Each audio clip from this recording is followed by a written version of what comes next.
Selamat datang di eksplorasi kita kali ini. Hari ini kita bakal membedah sesuatu yang luar biasa. Kita akan melihat bagaimana ruang paling suci di muka bumi ini ternyata nggak cuma beroperasi sebagai sebuah monumen yang diam, tapi benar-benar hidup sebagai infrastruktur pergerakan yang terus bernapas. Ini adalah sebuah kisah epik, perpaduan antara desain, sejarah, dan keimanan manusia. Oke, coba kita mulai dengan satu angka yang bikin merinding. 1,8 miliar. Ya, Anda nggak salah dengar. 1,8 miliar orang di seluruh dunia mengarahkan kehidupan sehari-hari mereka, tepat ke satu lokasi fisik ini. Skala yang luar biasa masif ini otomatis menjadikannya pusat dari tata ruang global yang kayaknya nggak ada duanya deh dalam peradaban manusia. Nah, untuk benar-benar memahami skala Masjidil Haram, kita akan membahas 5 poin utama. Mulai dari pusat absolutnya, lalu landmark keimanan, bukit ketekunan, arsitektur pergerakan massal, dan terakhir, tempat suci yang terus berkembang. Kita masuk ke bagian pertama, pusat absolut atau kesederhanaan radikal dari Ka'bah.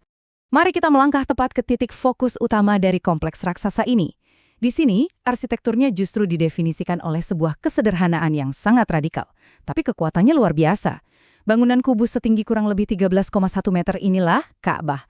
Fungsinya itu sangat fundamental loh. Ia adalah kiblat, jangkar bagi seluruh komunitas global, sekaligus panggung utama untuk tawaf. Nah, ritual mengelilingi Ka'bah 7 kali berlawanan arah jarum jam, inilah yang mengubah sebuah ruang menjadi lingkaran pergerakan manusia yang nggak pernah berhenti. Yang bikin ini makin menarik adalah kalau kita bandingkan dengan arsitektur di barat. Biasanya kan ada lorong panjang yang lurus mengarah ke altar atau podium tinggi ya. Tapi di Masjidil Haram, mereka pakai apa yang disebut logika sentrifugal. Desainnya benar-benar murni difokuskan buat memfasilitasi gerakan melingkar yang terus-menerus. Nggak ada istilah ruang depan atau belakang di sini. Desain ini otomatis menciptakan kesetaraan mutlak buat siapapun yang sedang melingkarinya. Keren banget kan? Lanjut ke bagian kedua, landmark keimanan, khususnya jejak Nabi Ibrahim. Kalau kita geser sedikit aja, sekitar 20 meter ke arah timur dari Ka'bah, kita bakal ketemu landmark fisik pertama yang tertanam di halaman masjid. Ada satu kutipan luar biasa dari sahabat Nabi, Anas bin Malik, soal makam Ibrahim. Ini adalah batu yang dipakai Nabi Ibrahim pas ngebangun Ka'bah. Anas bilang, awalnya dia masih bisa lihat bekas jari dan telapak kaki di batu itu. Tapi sentuhan orang-orang dari masa ke masa akhirnya menghapusnya. Ini benar-benar gambaran nyata bagaimana ibadah manusia selama berabad-abad itu bisa secara harfiah menyentuh dan mengikis bukti fisik sebuah sejarah. Makanya, untuk melindungi batu yang ukurannya cuma 50 cm persegi ini, butuh evolusi pelindung yang panjang banget. Di abad ke-8 era Abbasiyah, mereka pakai kubah kayu jati.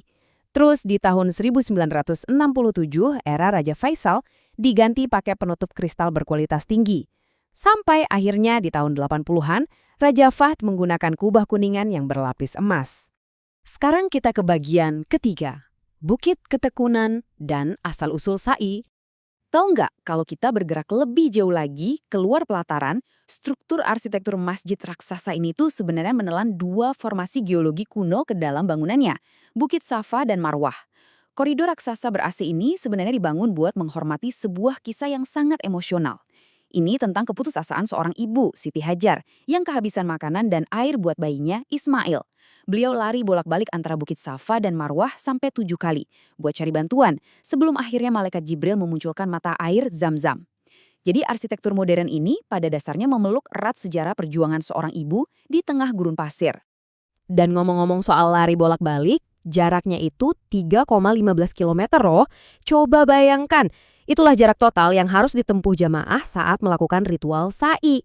Berjalan atau lari-lari kecil melintasi dua bukit ini ngebuktiin kalau ibadah di sini tuh bukan cuma soal diam dan merenung, tapi benar-benar pengerahan tenaga fisik yang menghubungkan tubuh kita langsung dengan masa lalu.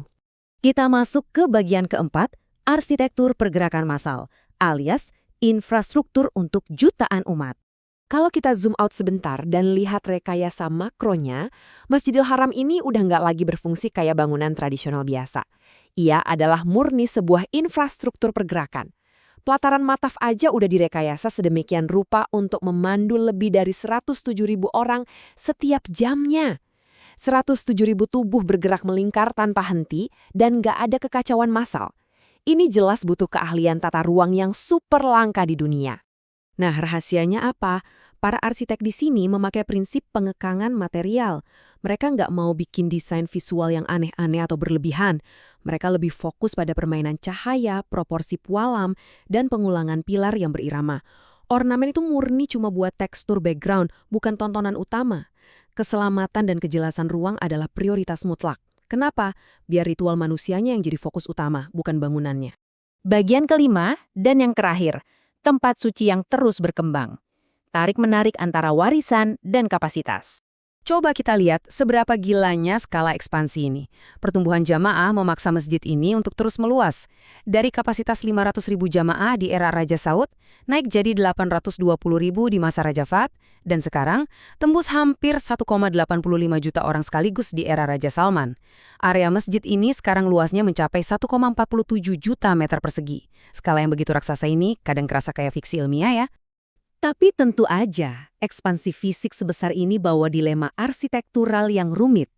Buat nampung kapasitas raksasa tadi, sejarah kadang harus ngalah. Lingkungan kuno dan serambi warisan era Ottoman terpaksa diratakan.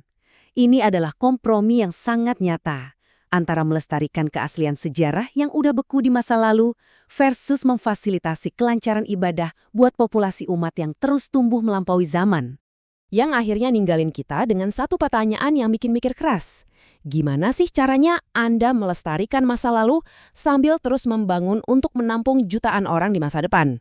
Bagaimana kita menyimbangkan pelestarian sejarah paling suci dengan kebutuhan merekayasa ruang yang siap untuk era mendatang? Pertanyaan yang menarik buat direnungkan kan? Terima kasih udah ngikutin eksplorasi kita hari ini. Sampai jumpa di pembahasan seru berikutnya.